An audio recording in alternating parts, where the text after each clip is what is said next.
Welcome to the Present and Sober podcast with your hosts, Sam Goldfinch and Ellie Crow. If you want to make your life bigger, not smaller, then this is the podcast for you. If you can sense that you're destined for more and you're curious about how drinking could be holding you back, listen in and come on this journey with us. Through the interplay of mind and body practices, we will help you elevate your daily life and discover the wonder and potential of going alcohol-free. Let's make life bigger together. Happy New Year, you lovely bunch. I kind of forgot to say that, as you're going to find out on the podcast. So, thought I'd get that in now. But not much else to say other than get your ears around this one. There's loads of top tips in here. We didn't hold back. Loads of value for dry January. And for anyone that's in the live alcohol experiment, we'll see you there. Me and Ellie are both coaching over there. And if you want some more support this month, get into the Facebook group. We're going to be going in there. We might do a live or two. We might do something surprisey. And we're going to be sure to let you know about any updates we've got about upcoming groups and stuff like that. We might have a few things in the pipeline that we'll let you know about soon. Oh, and randomly, I'm sat here recording this with my brother next to me. Say hello, Stewie. Hi everyone. He needs some media training. I'm half asleep, to be honest. I love it. Right, without further ado, I'll hand you over to me and Ellie. Have a freaking awesome 2023. Ready stance is happening. We're ready. We're rocking. Steady. Go. Oh, it's me, isn't it? You're going, yep. So, hello everybody. Welcome to the Present and Sober podcast. And got a special one today. I mean, they're all special, aren't they? We always say that. But we've got our 5 top tips for dry January. Because it's January. Mr. Sammy, I can't do the intros. Why? I can't do many more. Why? You missed stuff out. Happy New Year. Yeah, but have we not done that? No, Oh, well, in my today. mind, we'd had an episode. Happy New Year, everybody. Happy New Year. Look, I'm sorry. People will hopefully forgive us. Happy New Year, everyone. Today, we've got a very special episode for you. We're going to do 5 top tips for dry January. And we are also going to have a very cool episode coming up soon about how to, make 2023 awesome.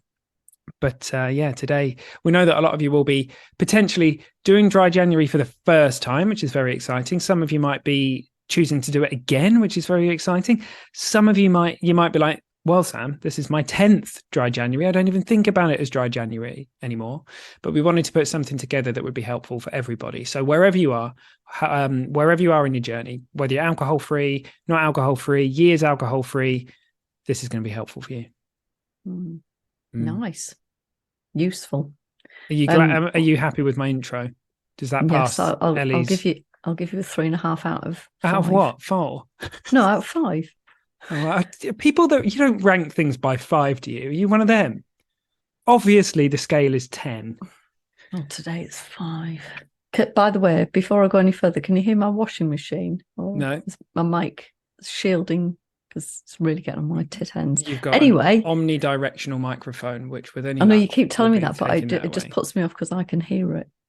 Anyway, if you can hear Ellie's washing, sorry. She's doing the best she can. To do. I am. You're doing the best you can. Aren't you? What a segue. So, how did you set this up? Did you say 5 things? Yeah, 5 sort of top tips for a dry that was Jan. it. Top tips. Yeah. Yes, you're doing the best that you can. This is my top tip of all time. For this works in any circumstance, at any time, for any person. And it's universally true that you, consider anything, even the worst thing that you've ever done in your life. You were doing the best that you could at the time with the information, the experience, everything, that your whole makeup, you were doing the absolute best that you could. And the reason why this is my favorite top tip is because it opens up compassion. And particularly compassion for self, which we don't tend to be very good at. We're very good at beating ourselves up. We're very good at judging ourselves.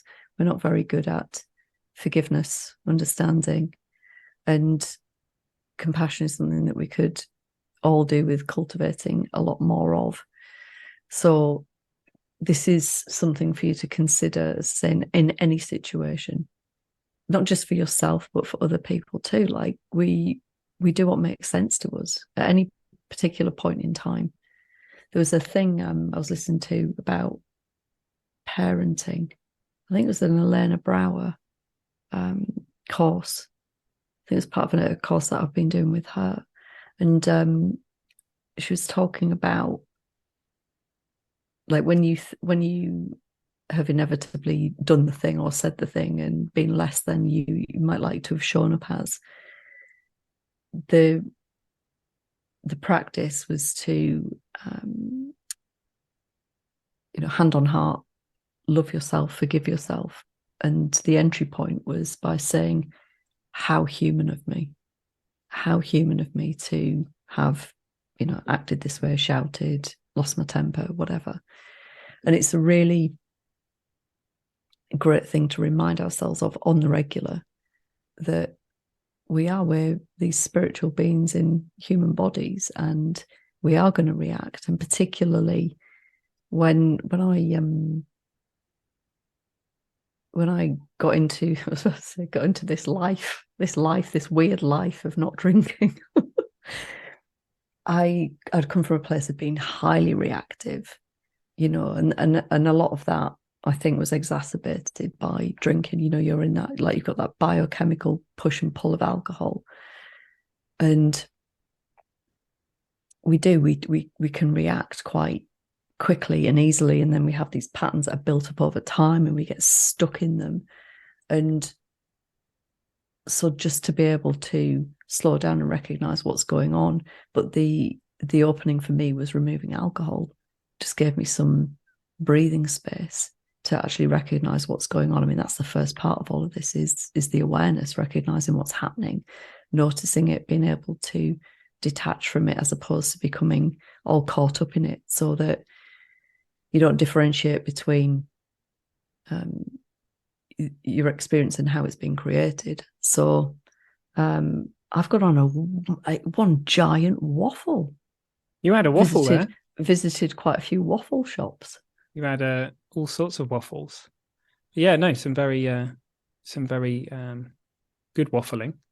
Yeah, I mean, it's funny, right? Because it's kind of paradoxical. Because yeah, good waffling. It's kind of paradoxical because actually, like your example of stopping drinking, so that will only appear on the menu as an option once our level of understanding gets to a point where we're like, oh, I mean, for me, for years, it made absolute sense for me to drown myself in all sorts of different types of drugs and alcohol, and then until it didn't, and I forgive myself for all that.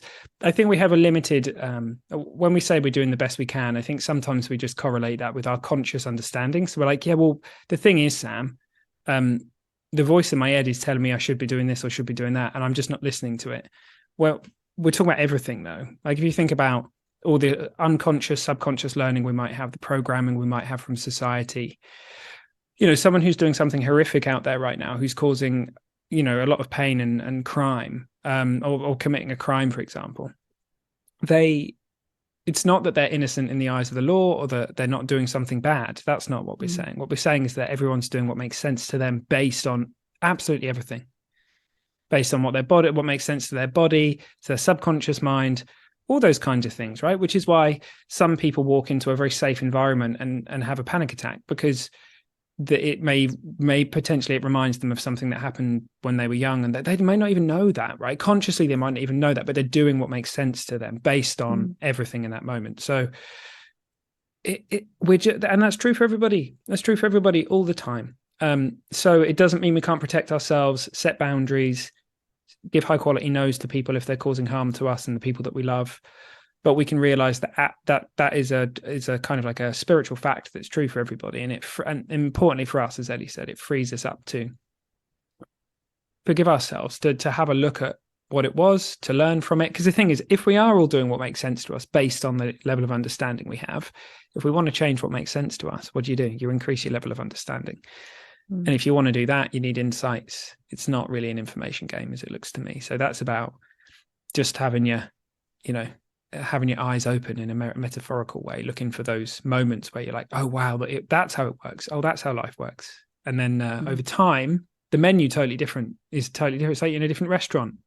What was on offer for me when I was in my teens is entirely different to what is on offer for me now. And I imagine that what's on offer for me 10 years from now will probably, there'll be whole worlds of things, whole worlds of possibilities, ways of behaving, acting, responding that I can't even see them right now. It's infinite. I don't think that ever stops. It just keeps going.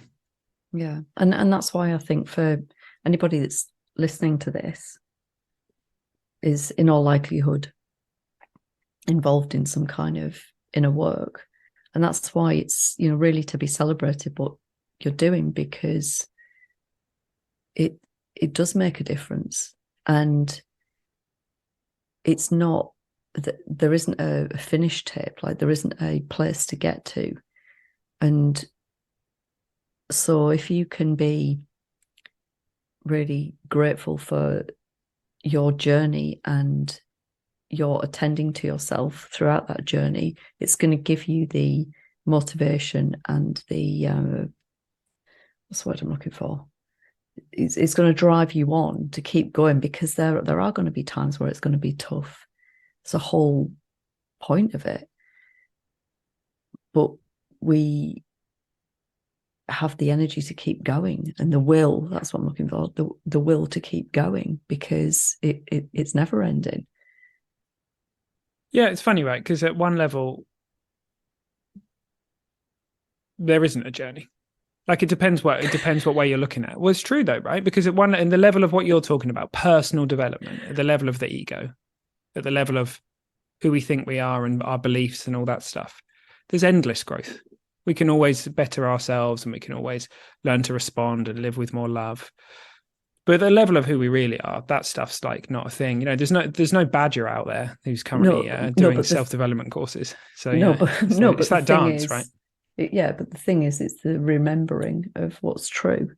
And the key, we were just talking about this before we came on to record. We have this feeling of, oh, this stuff's come up again. Well, it's just a remembering. Just a remembering over and over and over again. And knowing that that's going to continue. Yeah. So, I mean, that's it, right? That's the dance at one level, where there's always stuff that we can add. We can play with the world of form. We can get nicer things. We can improve ourselves. And at another level, we're completely whole. We're complete. At the spiritual level, there's nothing to add. There's nothing to take away. It's already done. So that kind of, I think that's it. We're like you said before, mate, that spiritual beings having a human experience, and that's it. You're both. You get to do both of those things, which is really beautiful and very, very profound. And it's in those moments, I think, where we innocently lose touch with our spiritual nature. We never truly lose touch with it, because it's who we really are. But where we forget or innocently create the story that we are not that, that's when we kind of we feel a bit lost. We feel a bit lost at sea. And then it's just an act of remembering, like you say. But or just seeing, perhaps, just seeing it again. So I think the reason why we wanted to the reason why when we were talking about this, it seemed important to both of us, I think, is that this kind of opens the way to be led by just compassion and forgiveness for yourself. It doesn't mean that you can't look at the things that you've done. If there's something that you'd like to do differently and learn from it, of course you can do that. But then you don't have to keep beating yourself around the head with it for the rest of 2023. You can look at it, learn from it, and then move on. And that applies to other people too. Yeah, it can make a huge difference in your relationships when you consider that that's true for everybody. Yeah. Okay. Tick. Right. Massive spiritual truth. Done. 15 minutes. Back of the net. Moving on. Are we referring to an old episode? Oh, yeah. So if anyone, why not? So there's an episode we had a look back through, because we know there's a lot of people who are listening that are new. And we were just having a little flick back through some of the things we did earlier on. So episode 7, we talk about this. Can't promise that everything we've said on it will agree with what we've said now, because we were doing what made sense to us back then. So there may be things that, we may have phrased things in a different way, but who knows? We'll have to listen to it as well, Ellie. We'll have to go back and tune in and see at some point. That was right back at the beginning.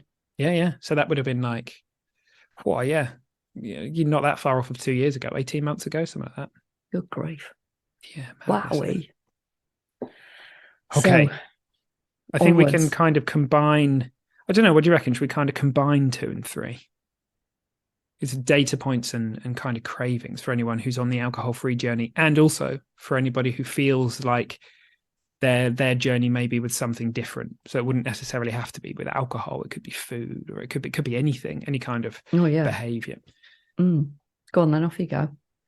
Well, How do you want to combine them? Well, definitely. I mean, I just combine them in the sense that, you know, they're kind of completely interwoven, right? Because it's very often it's off the back of a craving that people may have a data point, for example, or not, and then you get a load of data from the craving. So I guess the first thing we want to do is, well, should we talk about the craving bit and then do data points?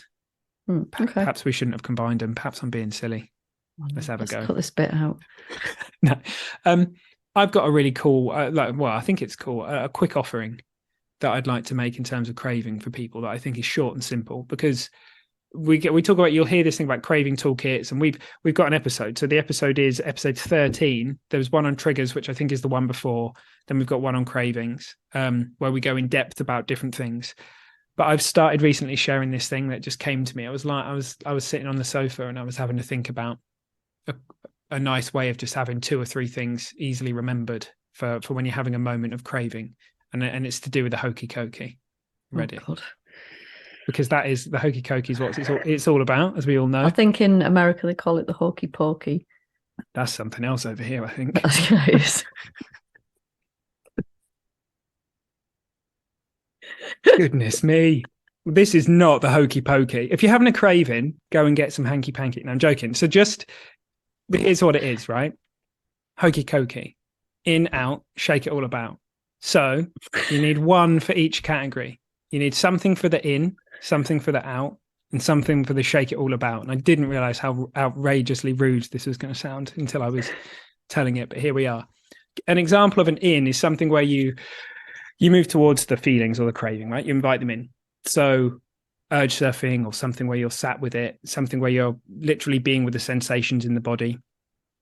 We talk about these things a lot on our Stay Stopped program, because I think it can be a really powerful thing. But if you YouTube urge surfing and things like that, you'll find something like that. But effectively, you're not running away from it. You're leaning into it. Out is anything where you're actually scratching the record. So, for example, you get out of the space where you normally may have that feeling. So it might be the kitchen, for example, and go for a run or do whatever it is to get yourself out of the scenario. And shake it all about is when you get in your head and you like mess around with the idea. So, for example, play it forward is where you kind of like go through a mental movie of what will happen if you have that first drink. Will it lead to the next one? And the next one, what will it be like in the morning? And you kind of go through it and you just kind of like shake up the idea in your head and like remind yourself of what's really important. So in, out, shake it all about. And if anyone wants more in-depth explanations, I think most of those are on the craving episode that we recorded, right? Or you can just go listen to the hokey cokey. I can't believe you've managed to combine the hokey cokey or the hokey pokey with cravings. But there we go. I mean, it's an enigma. Me or the song? Not me, the song. What you've just created. Yeah, I mean, so you heard it here first, people. When you hear people talking about, just remember the hokey cokey. In, out, shake it all about. This is where it came from. If nothing else, you're going to crack yourself up whilst you're having a craving and completely forget what's happening. So nice. I like it, Sam. Cheers, mate. So, good to know that you're invested in my newest tool. What have you got to say on? I mean, there's nothing to be scared of with cravings, are there? At the end of the day, I think one of the biggest things that we spoke about previously is we often want to run away from them. We're often like, oh my God, they're going to be the worst thing in the world. But they're just feelings, right? Yeah. I think the thing that comes to mind is that we can have this notion that we're not able to include it. Like, oh, this is too big for me. And this is why surfing the urge is such a nice tactic, because whilst it's asking of you to sit with the discomfort, what happens is that you, when you're committed to doing it, you're then forced to see how long the craving actually lasts for. Mm-hmm. And typically it's nowhere near as long as you think it would be. And and let's say at worst it's 20 minutes. Well, once you have endured the 20 minutes, you've learned a lot, and typically you can feel really freaking good about yourself afterwards because you've achieved something. So I'm not suggesting that it's necessarily easy, and it's not just related to alcohol, but other things. But if we can, a bit like I was saying earlier, if we can create space, the creation of space invites possibility for something else. And so that's what I really like about cravings. It's just same thing as data points. In our sort of circles and communities, these two things are kind of demonized and seen as like really bad things. And to me, they're the best things that could happen, because without them, there's no opportunity for anything to change. So I think it's really important that we get out of this habit of categorizing things as good or bad, and moreover get into the habit of allowing things, because that's not where we've typically come from. We've not come from a place of allowing. It's like, don't like this needs to go. Oh, I like this, I want more of this. And that's where suffering comes from. Yeah, I mean, that's it. They're not good or bad. I don't think there's any emotion or feeling that's good or bad. I mean, we spoke about this at length a few weeks back, but that's a thing that we've constructed.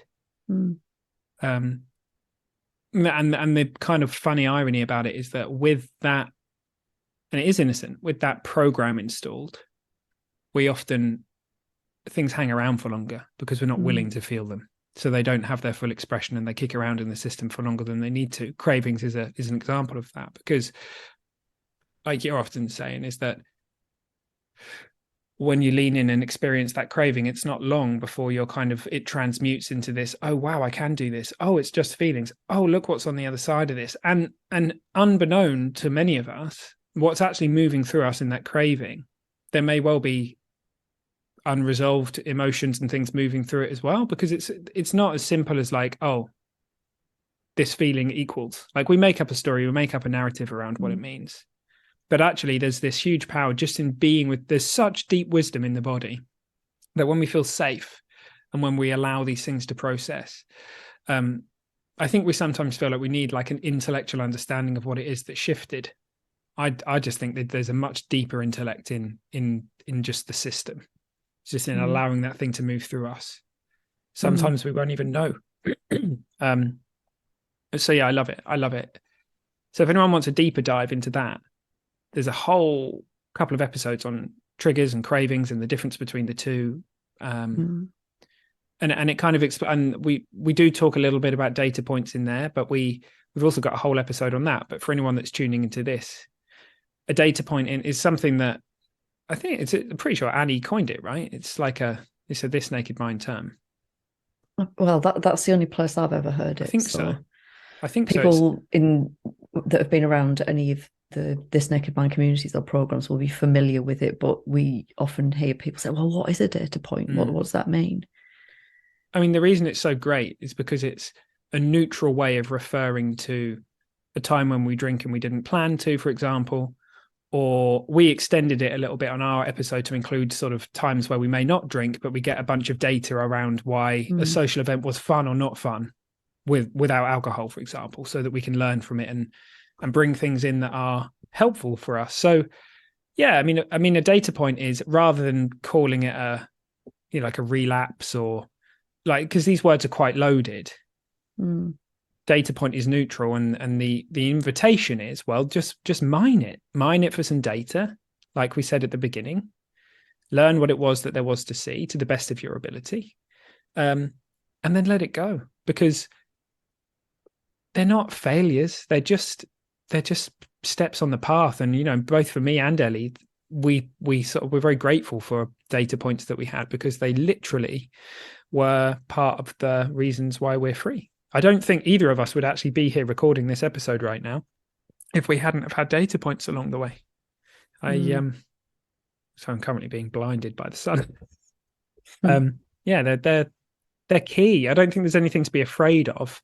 It doesn't make sense to think in this way if your way of stopping drinking is to build up fear of alcohol and to build like a metaphorical wall between you and the thing, so that you're never close to it and you avoid certain situations, etc. But we're not about that, because we don't want to make our world smaller, right? We want to help people make their world bigger. So there really isn't anything to be afraid of. There may be some moments that are uncomfortable, but for me, like, I knew, like, I wanted to do music festivals. I wanted to go to the pub with my mates and have alcohol-free beer and do a pub quiz every now and again. I wasn't going to be happy until I could do those things. And so, yeah, I probably had a few more data points than some people, but it led to liberation instead of me being fixated on the not having. I just became liberated by the joy of like being free. Yeah, I think the important thing is your intention, because I have heard of people that will like this comes up every now and again, that they're kind of like using data point as a I hate this word, excuse to drink. That does happen. People do kind of use it as the, I'm going to let myself off, I'm going to have a data point. Well, that's and all of that's okay, but with what intention? And again, like, you can't go wrong. Whatever your intention is, it's your intention. But I think what I'm saying is there's a difference between a conscious data point and the kind of the flavor that you're making the choice with, as opposed to it being a default, like, get out of jail free card. There's only one person who's ever going to know what's sat behind it, right? From an energetic point of view, it's one of those things where only, in the same way that there's only one person who's ever going to know when our relationship with alcohol has taken on a different tone. Because it's not the amount you drink. In my experience, and the experience of thousands of others that we've worked with now, it's not the amount, it's the kind of feeling it has behind it. Like when it shifted for me, it got I sometimes describe it as a little bit kind of I don't know, just the energy of it. It just shifted a bit. It got a bit darker for me. Like it took on a different role in my life. It had other jobs that it didn't have before. And the same is true for the data point. The job of the data point is to help you learn from something that happened innocently, not as a, like you said, for lack of a better word, an excuse to drink to let yourself off the hook. Having said that, again, it's kind of weird, because if we go back to where we started this whole discussion, the only reason that any of us would make a decision to have a data point where it's an excuse, for example, is because that's what's making sense to us now. Having that data point might be the thing, and likely it is for a lot of people, that actually wakes us up to the, I don't want to do that anymore. Exactly, precisely. And that's why I think there's very little to be gained from like chewing over stuff. I do think there's a lot to be gained from being conscious and mindful and attentive and reflecting and sharing in community and celebrating and honoring what's happened and the choices that you've made. But the going around in circles, beating yourself up about having chosen to have a drink, like, you know, it's so unhelpful. Tends to be something that's going to keep you stuck. But again, like, if that may be very well what you need at the time, you might need to stay stuck for a bit. It's kind of interesting to see. I was thinking the other day about Oh, that was it. I was asked a question about like, what do you regret the most? And it's hard not to say, oh, well, I wish I'd discovered this naked mind earlier, and I wish I'd had more time alcohol free, and I wish I had experiences that were laced with alcohol. I wish I had those alcohol free. But it couldn't have been any other way. It could not have been any other way. It had to be the way that it was. Because even if, let's say, I discovered this naked mind 2 years earlier, well, would I have read the PDF about moderation, or would I have poo-pooed it, or would I have I don't know. I can't possibly know what would have happened. All I can know is that I was in a very, very different place, and therefore it wouldn't have. It had to be the way that it was. So yeah, I mean, it's just another reason for loving yourself through it all, and just cracking on, cracking on.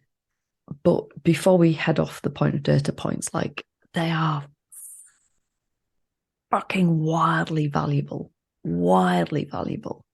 So the sooner that you can drop any judgment around, we hear things like you mentioned, like the words like relapse and going back to day one. I had a chat with somebody in one of the Naked Mind communities this week, and they'd had an enormous span of time alcohol free, and then had a little stint of drinking. And I was focusing on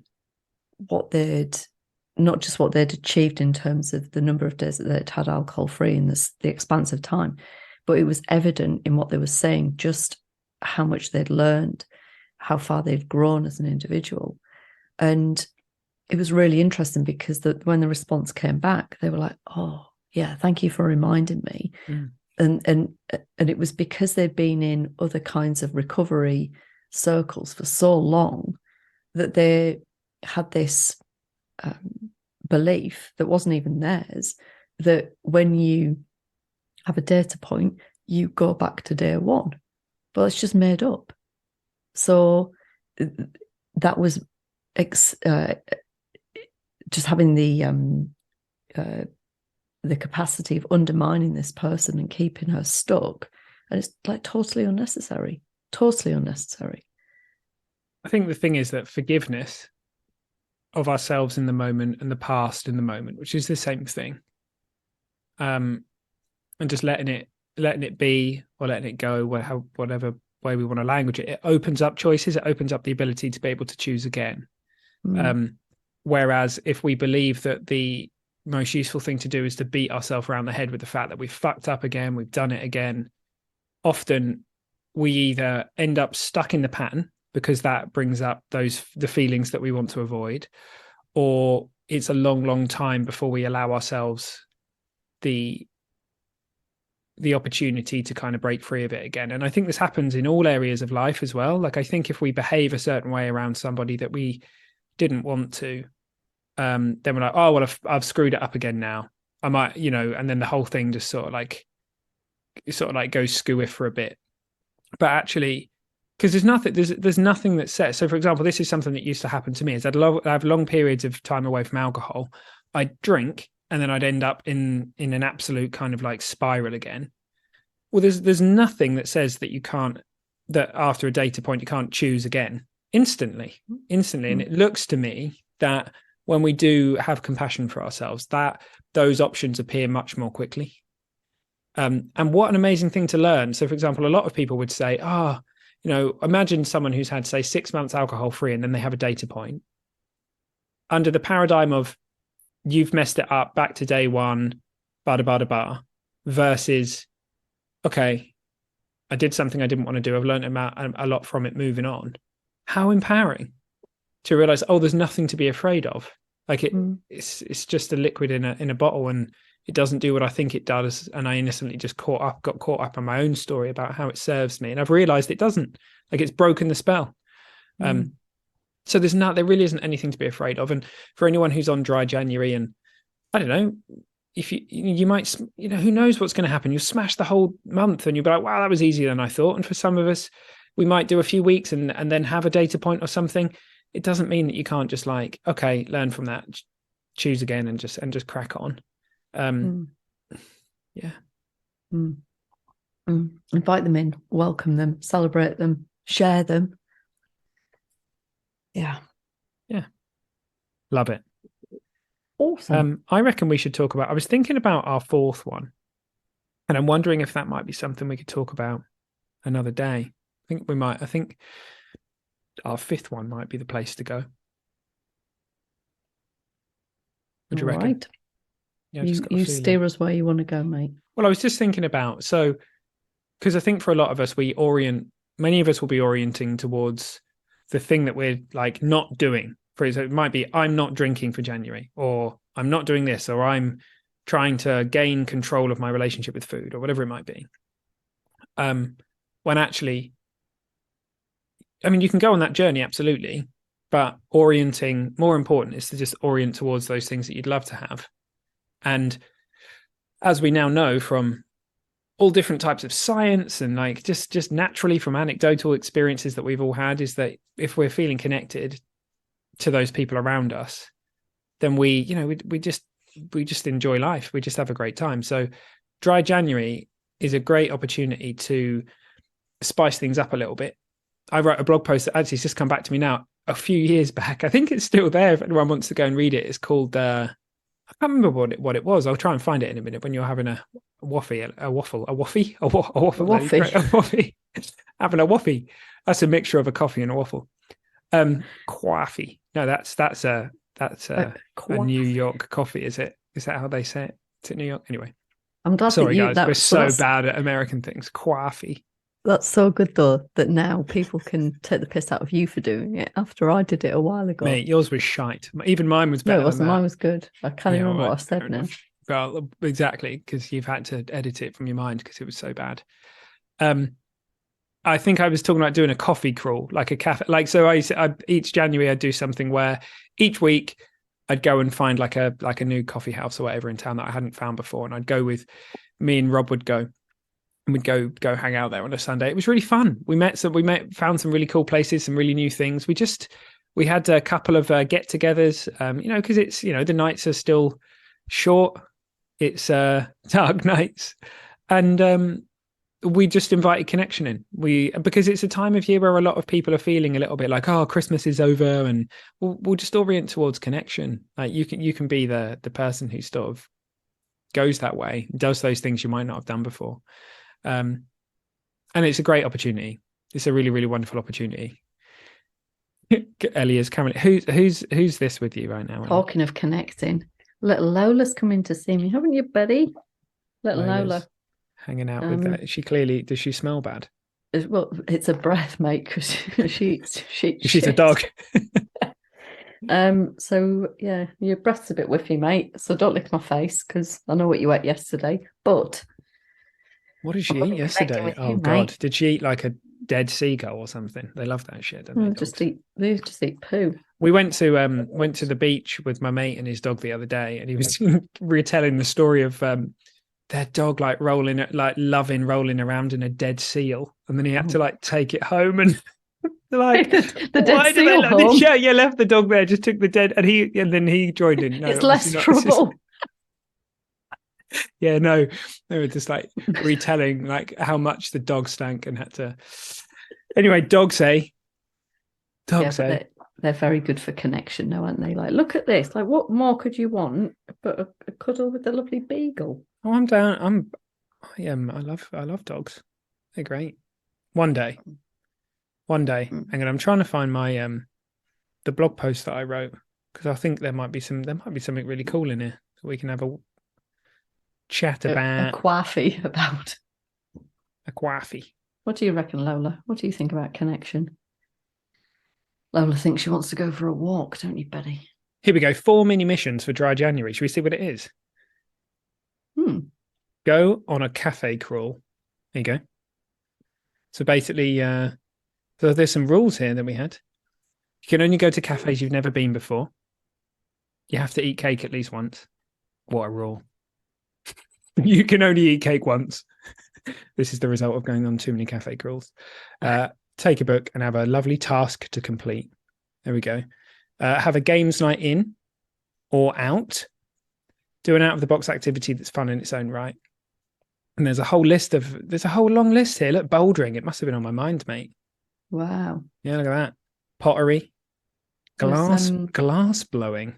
I'm thinking What outside the box about here. was lap dancing on there? I mean, it's always on. It goes without saying, to be honest with you. There's some quite exciting ones in here. Foraging or fruit picking. Plan a murder mystery. There you go. Aquafit. Did you see Lola's side eye when you said aquafit? And an isolation tank. Love that. Oh yeah. Love that. That's not very good for connection though. Well, connection with yourself. Get a tattoo. Go connect with a tattoo artist. Please don't say that, because we'll get a bunch of people will go and get a tattoo done and then regret it and then sue us. I don't think that's possible. So warning, like, I'm not advising anybody to get a tattoo. But Okay. surely that comes under the remit of Personal responsibility. Yeah, surely. I feel like this has descended into madness. And the last one was connect, get some support, connect. Look at that. And there's a picture of two stones holding hands. Two stones. I must have, yeah. Like there's got smiley faces. They're cute stones. They're not like Two stoners. No, not two stoners holding hands. I've got plenty of pictures of that from back in the day, I imagine. Holding hands, but definitely, yeah. Incriminating photos from back in the day.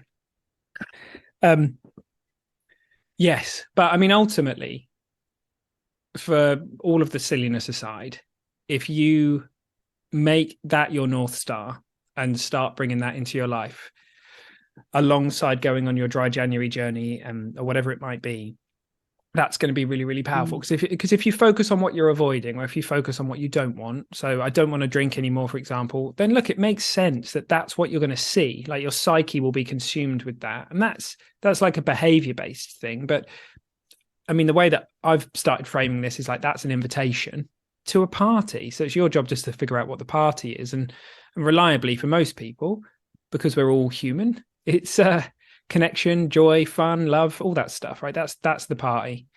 Hokey cokey, some kind of dancing, collective dancing is often on the list for the party, isn't it? So yeah, the more of that you can do. Yeah. Get a dog. Do I have to put a disclaimer on that as well? Dogs aren't just for Christmas. Well, Christmas has already happened, so it's like, well, no, absolutely, definitely not. Oh, dogs are awesome. Dogs are awesome. But this, I think the whole thing about connections particularly important when we start to embark on anything new, like the whole thing with removing alcohol. Like when I went into the alcohol experiment, and I totally dismissed the idea of sharing vulnerably with other folk. Like, oh no, I can do the alcohol experiment, but I don't need to engage in the community. I'll just, I'll be like a little either fly on the wall or, just bystander to it all. And the connection with the community was actually the best part of it. Like, it was unreal just what happens when you are willing to be open and to share with other people. For me, that was the first time I'd ever done anything like that. But with a bunch of people that you're not even in physical, like close proximity to, but you could feel incredibly close by relating to one another on a very deep level and being there unconditionally to support one another. Like it's quite something. So my plea to anybody that's doing any kind of dry January stuff is like, don't do it alone. In whatever way it makes sense to you, do it with others, whether it's, as a challenge, or whether it's as a charity thing, or a program like the alcohol experiment, or just as you say, like I'm doing this with a bunch of friends, and instead of focusing on what we don't want for the month. We're going to focus on what we do want and find new ways to spend time together and enhance and deepen your relationships. But yeah, don't do it alone. Do a come dine with me. That's what I Or say. come mine with me. Oh yeah. That's freaking awesome. Yeah. So yeah. And that's it. It's joyful. It's a real opportunity to discover and learn, and it turns what a lot of people, what a time of year that for many people can be like, oh, it's like the dark months and Christmas is over and all that stuff, into, oh, this is an opportunity to kind of really learn something new. And and start 2023 with a bang. And then we're going to talk about that next episode as well. I think we're going to talk about the awesome things that you can do to have a badass 2023. This is very cute. She's very cute. And the other one's coming as well. They're basically telling me they want me to take them out for a walk, Sam. So should we bin Sam off? Lola says yes. Bin him off. Get rid of him. Bin off Sam, and we're going to go for a walk. She doesn't look sure about me, to be honest. There's that side eye. It's because of the hokey cokey reference from earlier on. Oh God, sure look about at her that. face. Oh my God, that's such a good look. Oh, she just burped as well. I definitely don't want to smell that. So team, with that said, happy new year. Go forth, conquer dry January in the knowledge that you've conquered it, whatever you do. And Exactly. orient towards connection. Invite it in. Lead with compassion. Know that you're doing the best you can with what you've got. And we'll see you soon. Anything else to add, Ellie Crow? No, I think you summed it up nicely there, my friend. So I'll give you a 4.5 out of 6 for that one. I'm so shocking.